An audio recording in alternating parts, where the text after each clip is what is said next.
Hi, everybody. This is Gen X Healing, and welcome to session 2 of the Metaphysical Book Study Group. Here with me, I think I have in gallery view. Hopefully, it's recording in gallery view as well. Here with me on our Q&A panel for the reading and the discussion of the Dolores Cannon's The Three Waves of Volunteers in the New Earth. Let me introduce them from left to right. First of all, we have Kristen Blair. Thank you very much for joining, otherwise known as Pinoak Rising on social media. If you would like to follow her, I will do my best to remember to put her links in the profile when I post the video. Next, we have Amanda, and the lovely Amanda is joining us as well. Thank you very much. Appreciate that. And then we have Lala as well. Thank you for joining us, Lala, Rising Star Seed. And Amanda, can you mention your username again? The Keeper of Chaos? Yeah. Okay, thank you, the Keeper of Chaos.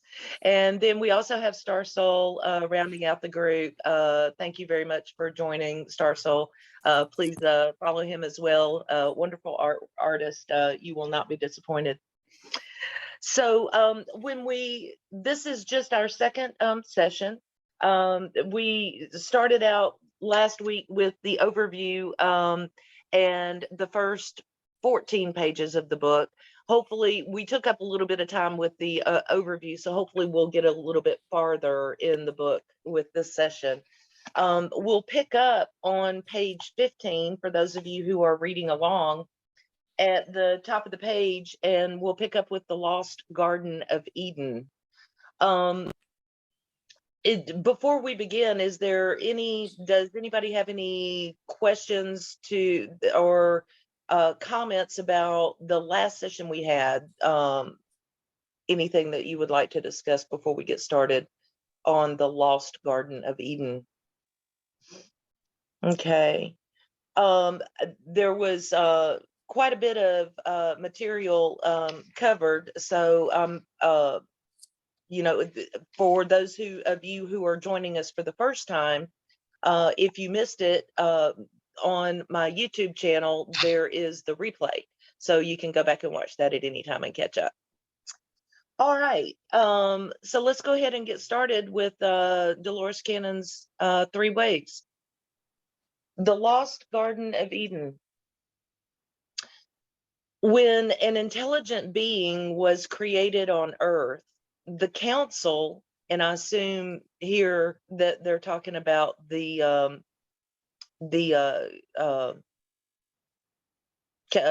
Federation of Light, council.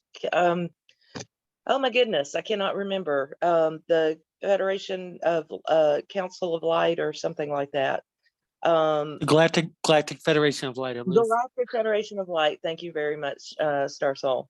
The Galactic Federation of Light. I assume that's what she means by council. But the council decided to give us free will and see what we would do with it. There are planets where there are planets where there is no free will. The Star Trek directive of non-interference is very, very real. For any Trekkies that there may be out there, the Prime Directive, as always, there we go. Can we, I can't do it. I never have been able to do it. For any Trekkies, everyone knows. There you go, Amanda. Thank you.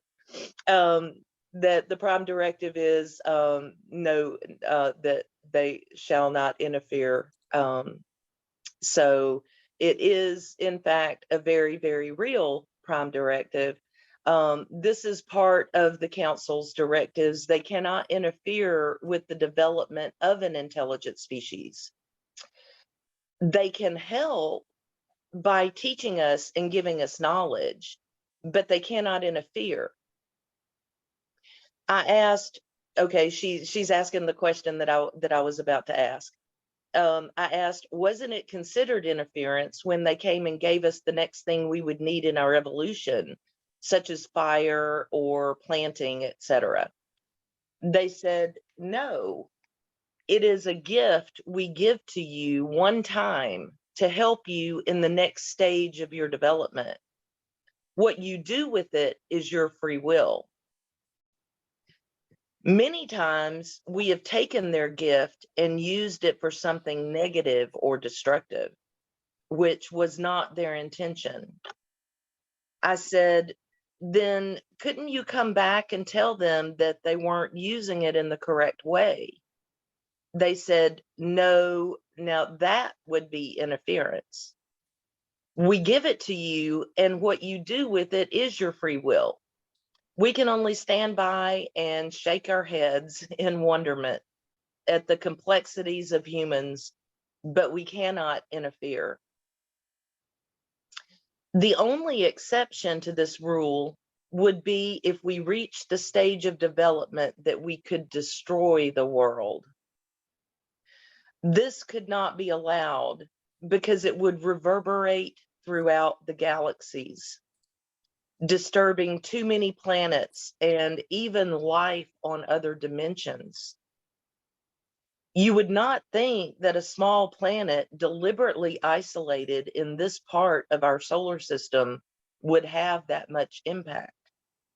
But they said the results would be extremely far-reaching and devastating. We were supposed to be a perfect species that would never get sick and could live as long as we wanted. Earth was supposed to be like a Garden of Eden, a perfect place. But something unexpected happened and changed the whole plan. When life was beginning to develop nicely, a meteorite hit the Earth and it brought bacteria that caused disease. This was the first time disease was introduced to the Earth. When this happened, the beings overseeing Earth's evolution went back to the council. They asked, what do we do now that their perfect experiment was spoiled? There was great sadness. The question was whether to destroy everything and start over, or to allow life to continue to develop. The council decided to let it go ahead and evolve because so much time and effort had been involved. They allowed it, even though they knew because of disease that life on Earth would never be perfect as originally planned. These higher beings continued to observe our evolution from afar. But something happened in 1945 that really caught their attention. The explosion of the atomic bomb at the end of World War II. We weren't supposed to have atomic power at that stage in our evolution. They knew we wouldn't be able to control it and that we would use it for destruction. When atomic power was supposed to be introduced into our timeline, it was intended to be used for good.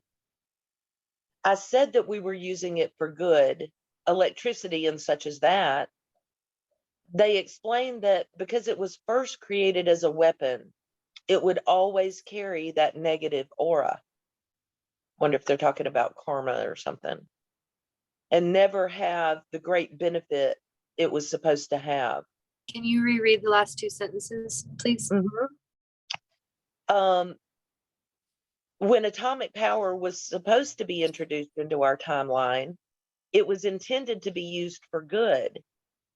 I said, being Dolores, I said that we were using it for good, electricity and such as that.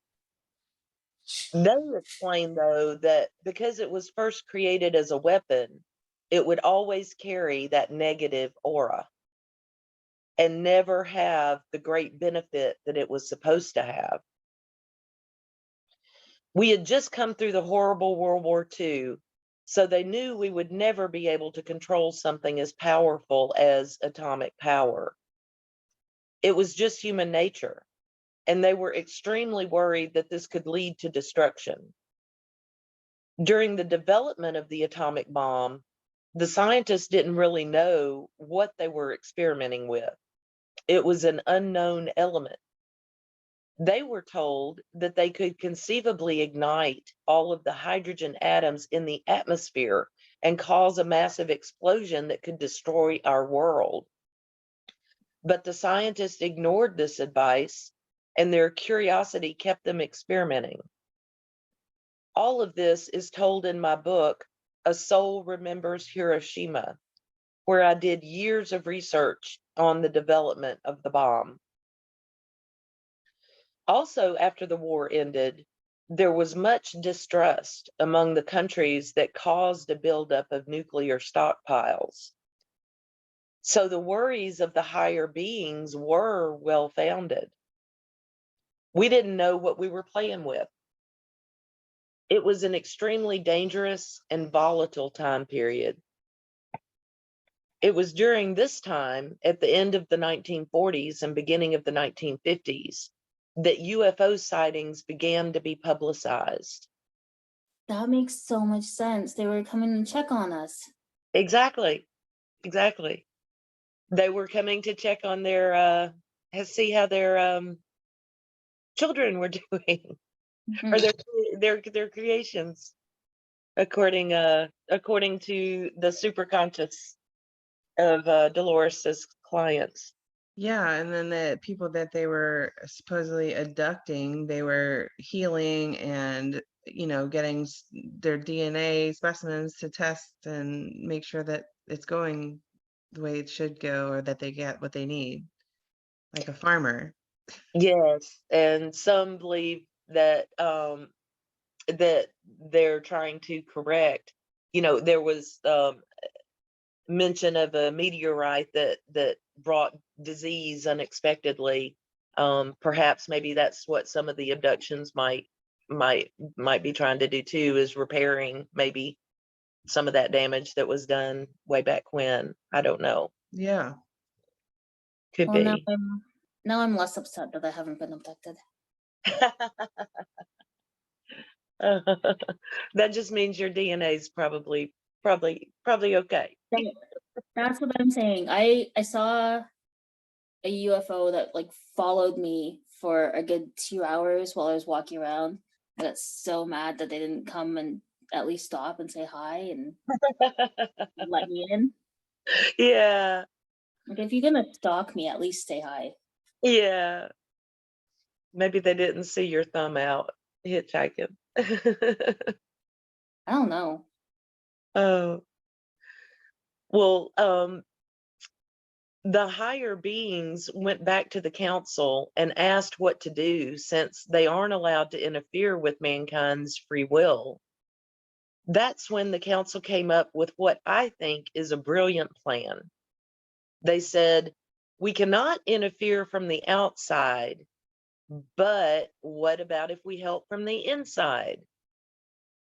It is not interfering when you ask for volunteers to come in and help. This is how the call was given throughout the universe for souls to come to help the earth. But wouldn't those volunteers be interfering? I don't understand how that exempts them from the interference rule. I agree with your question. Because they're entering a state of unconsciousness with the rest of us. They're not, they have no consciousness of their mission, therefore they're not directly influencing anybody's actions. They're players of the game. They're on the board. They're not over the board. Yeah, and it's their mission to wake up and remember the mission, but they have to go through it like everybody else does. So it's entirely possible that I'm actually a volunteer and I haven't fully awoken to that yet, and not a human, and that's why I was never abducted. I think there's often the case that it's better that we don't awake to all details of the story, because then our egos using information in ways that puts their hands on the the instrument instead of just letting the natural energy that comes with us do its work. That's what I think anyways. Yeah, I agree with that. Yeah, and also, you can't handle all that information at once either. That's everybody Right. has to awaken in their own like divine timing, because maybe, it's not time for them to know what they need to know yet, which would alter the course of their path if they knew that information. Oh yeah, every time I've yelled at the universe, why am I left in the dark? I have received the answer. You're on a need to know basis, and this is not something that you need to know. Absolutely. I heard an excellent example of why you don't want to know the future, or why the future is cloaked or veiled. And that's because, like, for example, if I were to tell you that, do you know that in 2024 you become president of the United States? Do you think that, knowing that you're going to be president in 2024, do you think you would have worked as hard as you might have otherwise on the campaign trail Right. if you didn't have that knowledge in advance? And therefore, by not working as hard on the campaign trail, do you alter that future? And Well, now not, you don't become president, yeah, not and just then everything goes to crap. not working as hard though. Hmm. If you have information like that, you don't necessarily make the decisions that you would have made that got you there. Mm. Or Very connected with the people that you needed to You- get there. Yeah. You start doing what you think you need to do. Hmm. Yeah. Oh, that's an excellent point, John. Coming, I know I have a tendency to overthink and overanalyze, and oh, that's probably what would get me is, oh my God, I'm going to be president in 2024. What do I need to do to make that happen now, to make sure that it happens like it's supposed Mhm. to? And then I would talk myself out of it, or work myself out of it. Uh-oh, and look where my hands are. They're not, my finger has lost its place.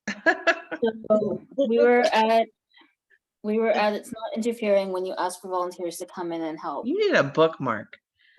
Well, the only problem is it changes, with every word Use that a I read. sticky note and then put the sticky note underneath the line that you were on. This is why That's a better idea. this That is is a why good you have human bookmarks though. Yes, that's why I have you guys.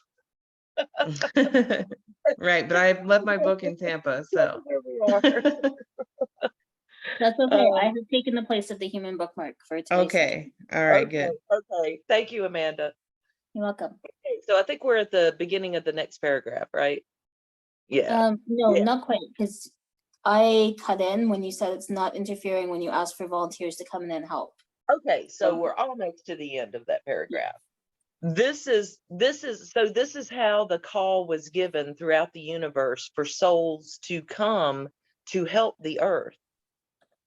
The people on earth have been caught in the cycle of reincarnation. We talked about that a little bit in the first session, reincarnation, for those of you who may not be familiar with the term that are watching the replay. So the people on earth have been caught in the cycle of reincarnation on the wheel of karma for hundreds and hundreds of lives, not hundreds and hundreds of years, but hundreds and hundreds of lives, returning and making the same mistakes over and over again. Boy, I tell you, do anybody else feel that besides me? Returning and making the same mistakes over and over again. Feels like that some days for me. I had this experience with psychedelics once that I could literally see, including myself, everybody like stuck in a loop. And Really? I realized that if you want to call it samadhi or the karmic cycle was essentially that particular energy that, until you're aware of it and do something about it, is just kind of what everybody's in. It's like, Kind of, but but it's a part of the process, it's that's a really big topic, but anyways. kind of like walking a treadmill until you become aware that you're on a treadmill and say, hey, why am I doing this? Why don't I just step to the right one foot? Pretty much an energetic treadmill. Yeah, that's cool. All right. So a lot of us are stuck on the karmic wheel, making the same mistakes over and over again, creating wars and so much violence. So the people on earth were not going to be able to save the earth. Let me read that again. So the people on earth were not going to be able to save the earth. So to me, that's a pretty heavy statement, because that's saying that if it weren't for this plan of the 3 waves of volunteers, that we would be doomed as humanity. So how could they help the earth when they couldn't even help themselves? It needed pure souls who were not caught in the wheel of karma, who have never been to earth before. In the last 5 years of my work, and again, I believe this book was written in 2011, if I remember right from last week. Yeah, 2011.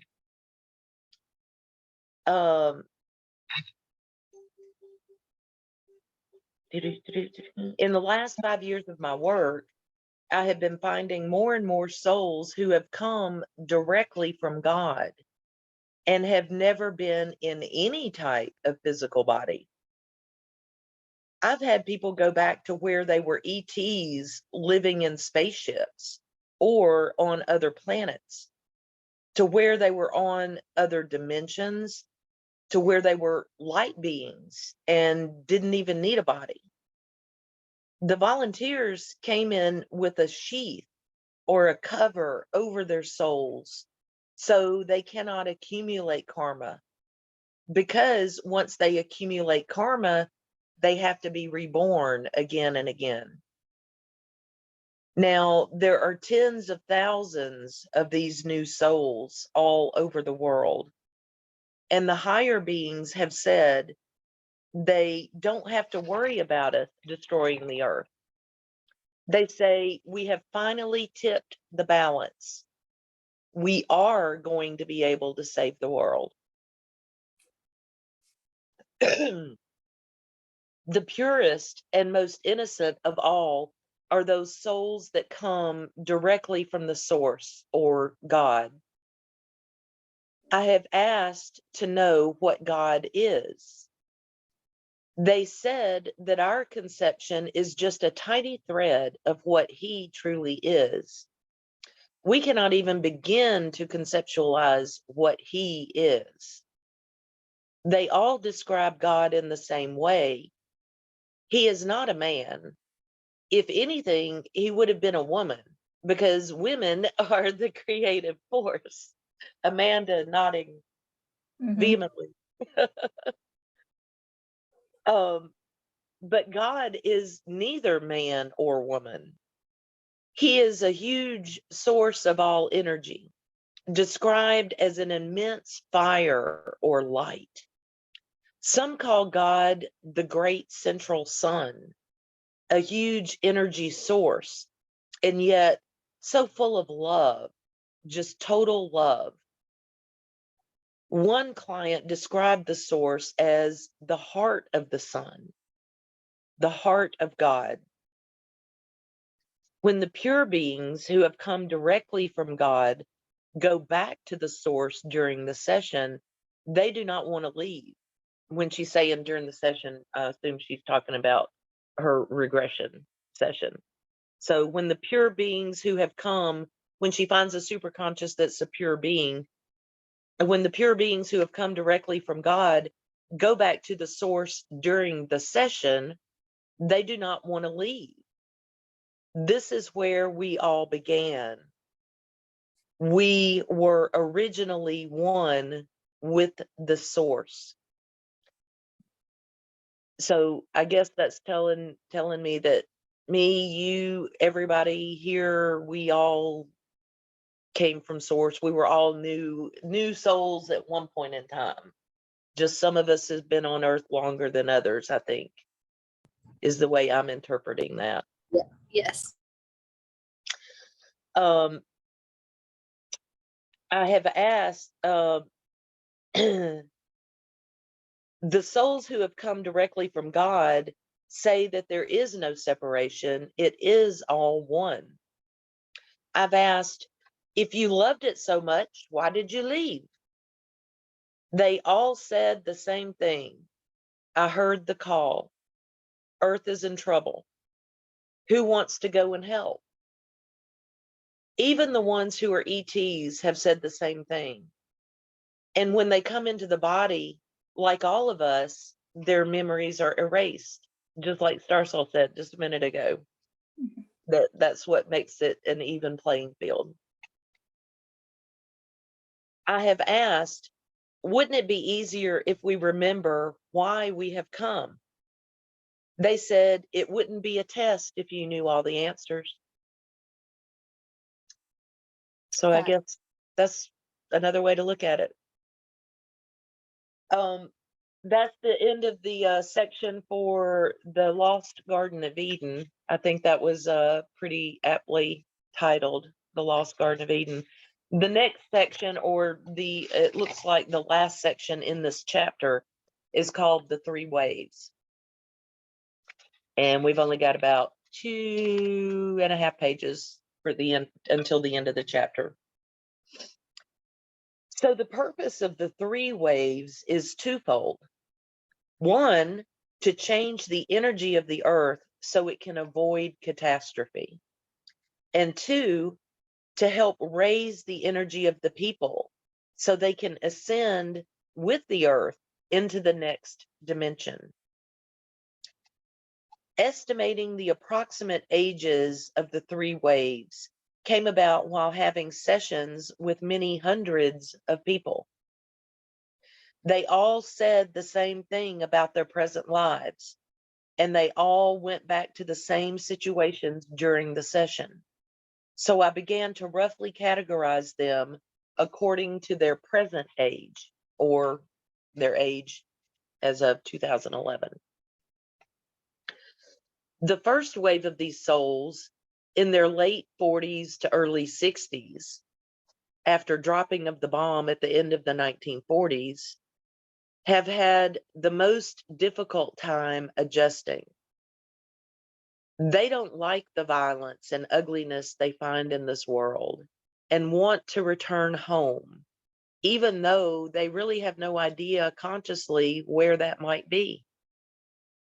Emotions disturb and even paralyze them, especially strong ones like anger and hate. They cannot handle being around people expressing them. These dramatically affect them as though emotions are foreign to them.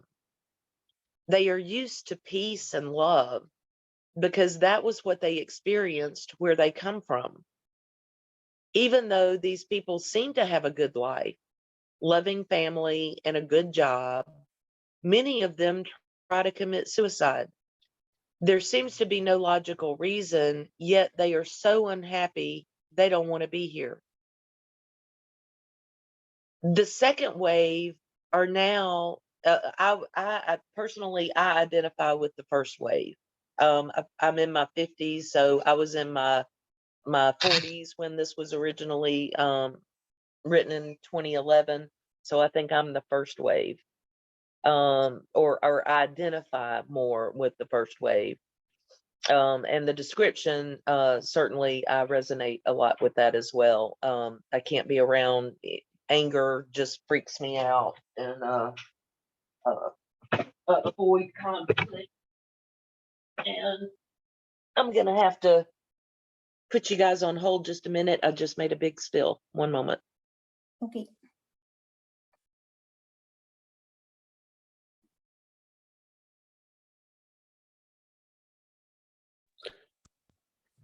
Well, Go for it, John.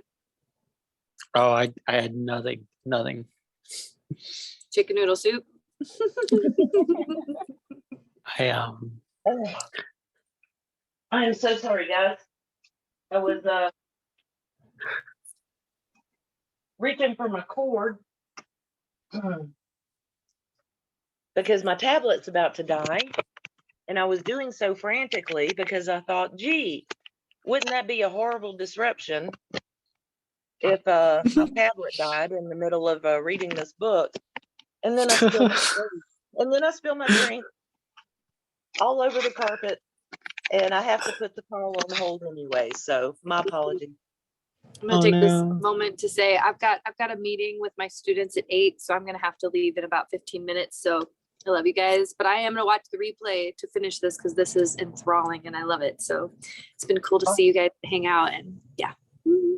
Awesome. Well, thank you very much for coming, Kristen. We appreciate it very much. I'm All right, so Chris. grateful for you hosting this space, Jen. I've been really looking forward to coming, so I'm really glad that you're doing this, and yay book club. Oh, thank you. Thank you so much. We probably won't go much longer than another 15 or 20 minutes anyway. So you probably won't be missing too much. So actually, we'll probably just go to the end of the chapter, I think. And then, okay, be careful. Okay, so now that we've had our intermission, we will pick up with the second wave. The second wave are now in their late 20s and 30s, which was a decade ago. So now they would be in their 30s and 40s. So those of you who identify with that age group, I know we have a few in here. They are moving through life much more easily. Aren't you relieved, Amanda, that your life has been so much more easy, right? Are we though? Oh, just like so much joy and like abundance everywhere. Like we're not affected by anything. Yeah, What a we haven't had breeze. any trauma. Nothing. No, none.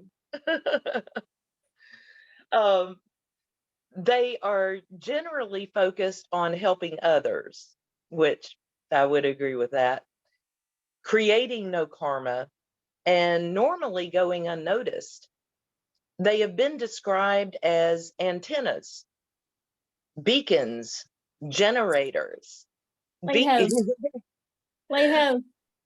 lighthouse. Yes, lighthouse. Certainly, channels of energy.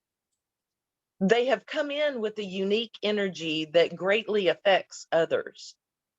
They don't have to do anything.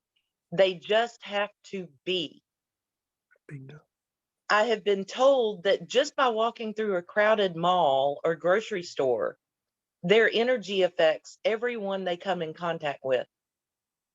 I know that's true of Kristen. I've seen it. I mean, I've seen her walk through public and people just, just falling over her. It's just amazing the impact that her energy has.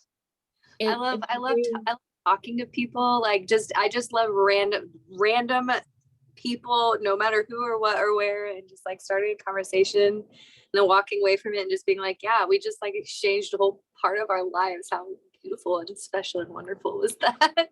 Absolutely. It's amazing to see that in practice. It really is. Yeah, It's a beautiful thing. It's true with me too. My whole life, random strangers just walk up to me, dump their entire life story on me, and walk away. Okay, cool. Thanks for that. Same. Yep. Yeah, totally. And I concur with the whole Kristen's vibe. Like you are a whole vibe. Whenever, I mean, because you just do like these strike up conversations, or just all you do is flash a smile, and everybody can feel that positive energy. Absolutely. It is that strong. And of course, they do not realize this consciously. The paradox is that although they are supposed to be affecting people by their energy, they really don't feel comfortable being around people. Amanda's doing some mad nodding here. So many of them stay home secluded to avoid mixing with others, even working from their homes. We're all about, yeah. Everybody's raising their hand. Thus, they are defeating their purpose. Many of the first and second wave do not want to have children. They unconsciously realize that children create karma, and they don't want to have anything tie them here. They just want to do their job and get out of here. Is that what it is? Mhm. With me, I guess. I don't know. Well, it's so funny. 4 out of 5 book study club participants do not have children. Yeah, I was gonna say I didn't get that message. It is kind of, isn't that kind of weird? Don't you think that bucks odds that of a group of 5 people that 4 of them don't have kids is kind of odd or We not? are literally living proof of that odd. There are 5 of us in the room Yes. who don't have to. That's hilarious. I'm pretty sure that's where she got the statistic from, Kristen. Just Yeah, we are. Yes, we are. We are the proof. We are her proof.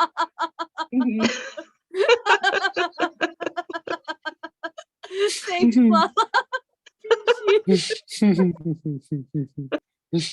Oh, that's so God. funny. I love you. Okay, so we're down to the third wave. The third wave are the new children, many of whom are now in their teens, and now, of course, would be in their 20s. This is, I think, this is Gen Z, my personal opinion. These are all the kids that are in my building. All the kids that live You on were campus. surrounded by Gen Z there at Mizzou for sure. Literally all of the ones that are currently trying to take down the government and doxing all of the government officials. Yeah, and I get to help support them and help them do it in the proper way and be supported while they do it. Yeah, With love, doxing with love. Yep. yes,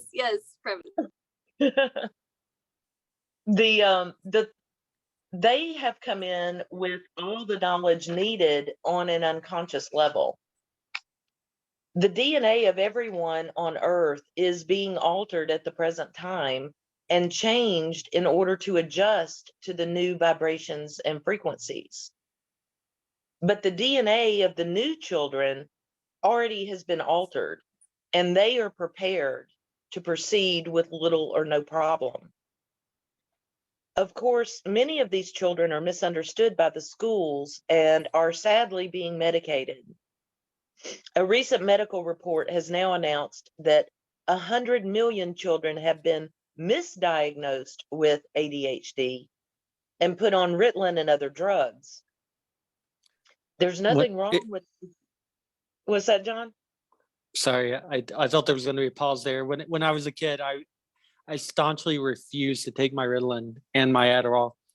Like, I didn't know why, but it was like because of all of this, So you were unconscious. Your super conscious was making you rebel against it. There were overriding programs for sure.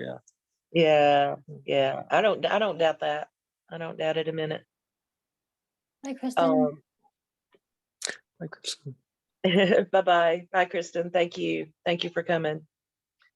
Yeah, it was the same with me. They tried putting me on brain altering drugs when I was a teenager, and it was forced upon me. And then my grandma saw what it did to me, flushed it all away, and called my mom and said if I was ever put on anything even remotely close to that again, she was having me taken away. Wow. Well, there's nothing wrong with these children. They are just more advanced and operating on a different frequency. Because they are so intelligent, they become easily bored at school. I've been told that they need challenges to keep them interested. This group have been called the hope of the world. Some of these children are only 9 or 10 years old and have already graduated from college. They are forming organizations, and amazingly, these are organizations to help the children of the world. I asked them one time, them in air quotes, why the first wave had the most difficulty. They said that someone had to be the pioneers, the trailblazers, the ones to show the way. They carved the path that would make it easier for the others who followed them. So I gotta jump in again because Yeah. that's what I do. I literally just had this conversation with my son's school this morning. Did you? Yeah, because he tested in the exceptional level of geniuses.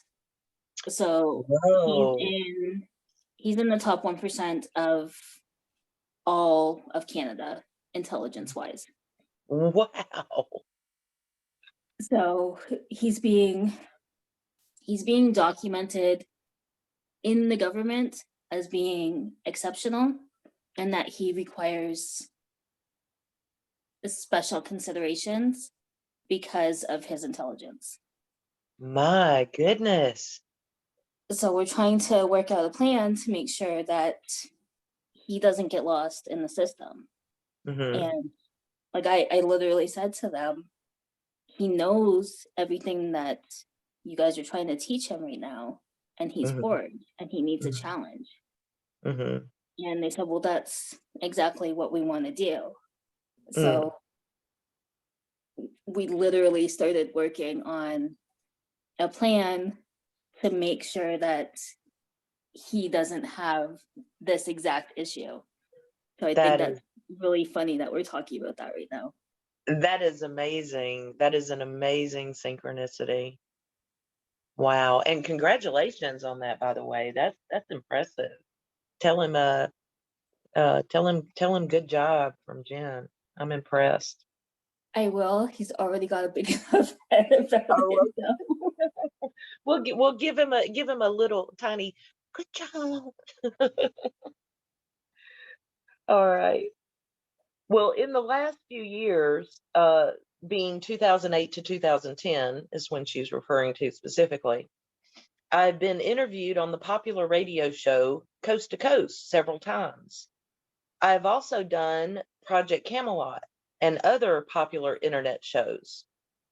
Also, I've had my own radio show on bbsradio.com for almost 6 years that goes all over the world.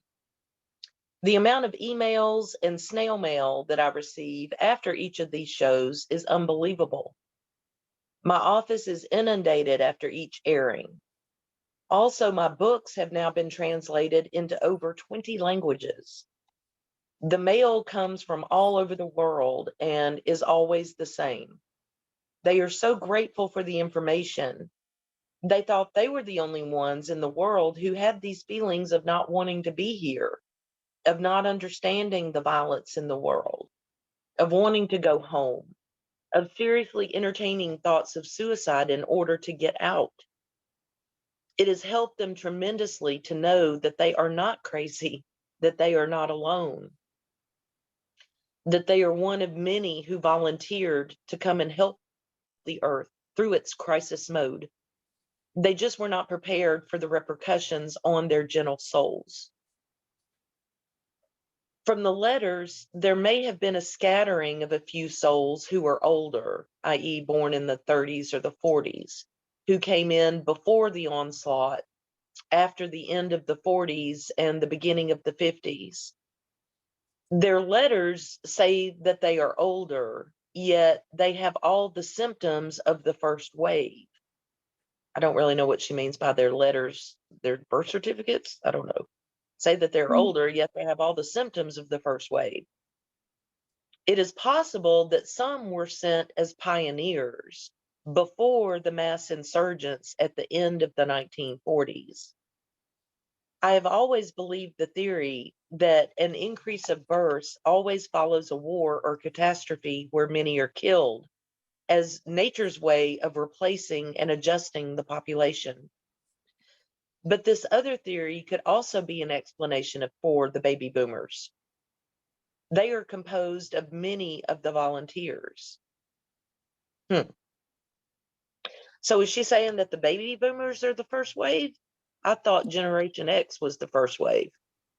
No, because I'm technically right between Gen X and millennials. I fall into that gray area. My mom is technically a boomer. She was born in 52. My mom does not fall into this category at all. But like I am constantly complaining that I want to go home, and I'm constantly being told you are home. And I'm like, no, I'm really not. And confuse the hell out of people. Yeah. But I very, very, very much fall into the second wave, because it's only the constant complaining that I want to go home that I fit into the first wave. But I also very much feel more of a millennial than a Gen X. I don't think the waves are necessarily bound by the same limitations as like a certain time span or the generational cutoffs. Yeah, because like she's saying after everyone that came after 1945. So that would definitely be the boomer generation. But she doesn't say what time frame for the second wave. But she's saying like 20 and 30s, 10 years ago, that would be essentially millennials and millennials. Yeah, that's what I was thinking too. So, okay.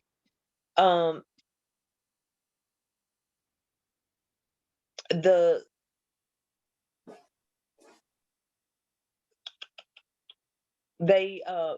letters. I know the letters she's talking about, the mail, the fan mail she gets. Okay, I spaced on that for a minute. The letters all say the same thing. They are grateful for an explanation that makes sense to them. I've even had them come up to me after one of my lectures crying and saying, "Thank you. Now I understand." Even though they still don't like the violence and vibration of Earth, now that they know they have a mission, they are determined to stay and complete it. It has made a vast difference in their lives. And rounding out the last of the chapter, we've got one more paragraph. I want to quote from one of thousands of emails I received in 2010 after one of my radio shows.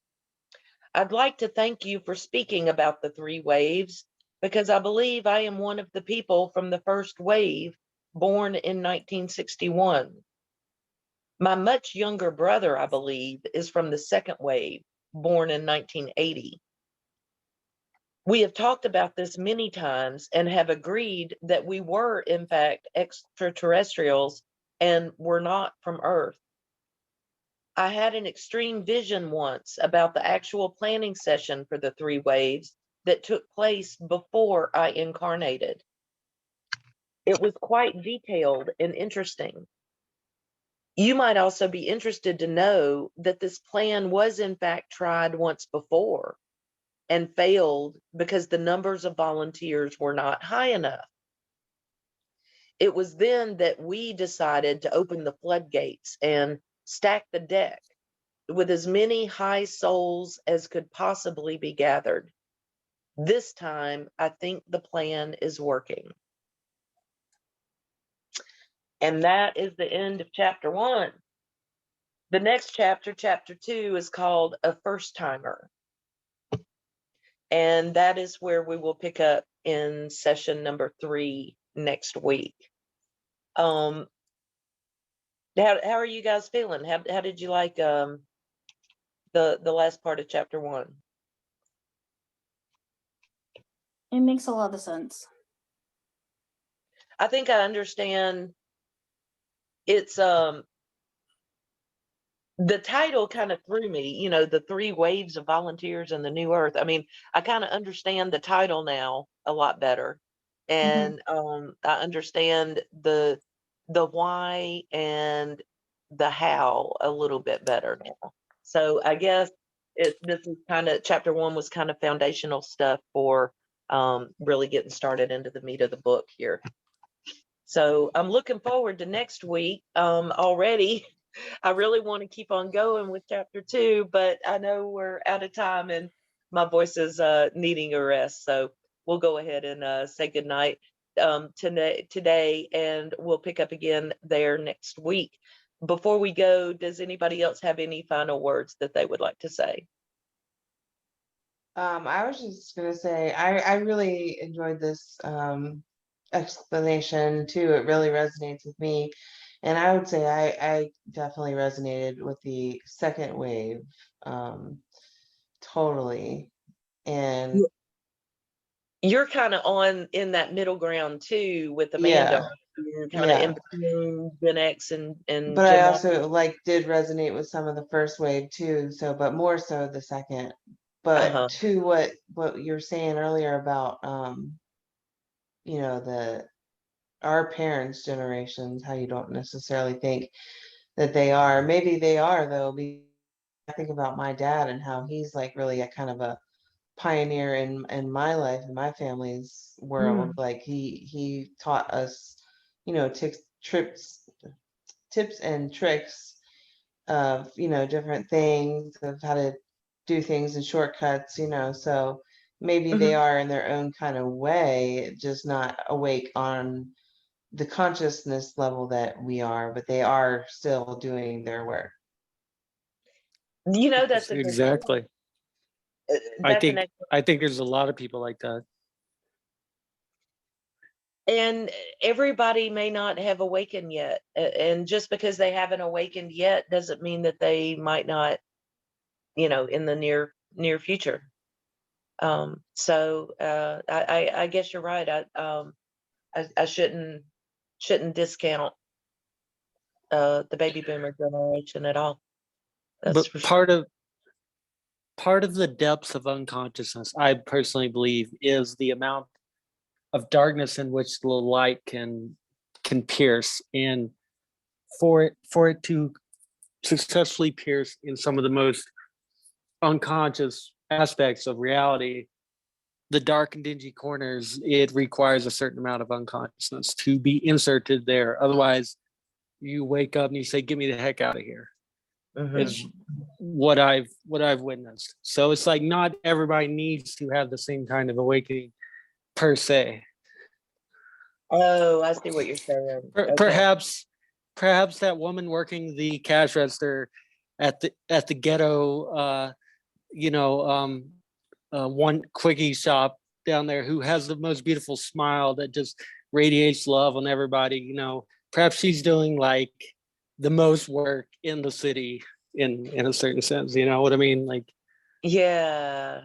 But if I she see. was if she was like, I'm an alien and I'm gonna move to Colorado, and it would change. I mean, that'd be cool too, but She might not have the same impact or send right. the same That's ripples not that what you did. yeah, it might kind of take her out of that particular mission.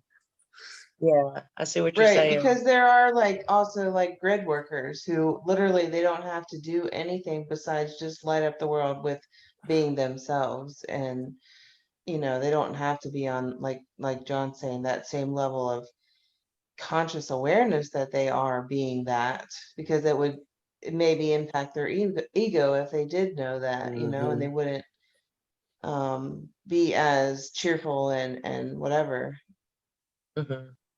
Yeah. All right. Well, that's a lot of gives me a lot of things to think about in the coming week, for sure.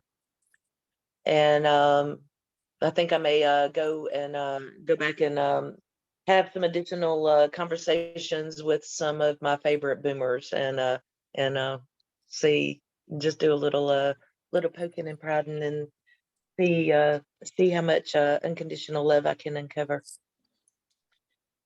So, all right. Well, thanks guys for coming tonight. It was very inspirational for me to hear what you guys had to say about the material, and I very much appreciate you guys being willing to go through it with me. I love hearing your thoughts and being a sounding board for my own. So thank you. And thank you to those of you who are out there watching us on the replay. We love you guys as well. If any of you watching the replay would like to join us live here for discussion in the future, if just go ahead and leave a remark in the comments, and I'll get you the details, and you can come join us. All right. Thank you, everyone. It's been a pleasure. We will talk to you all next week. Have a wonderful one. Bye-bye. Bye. Hi.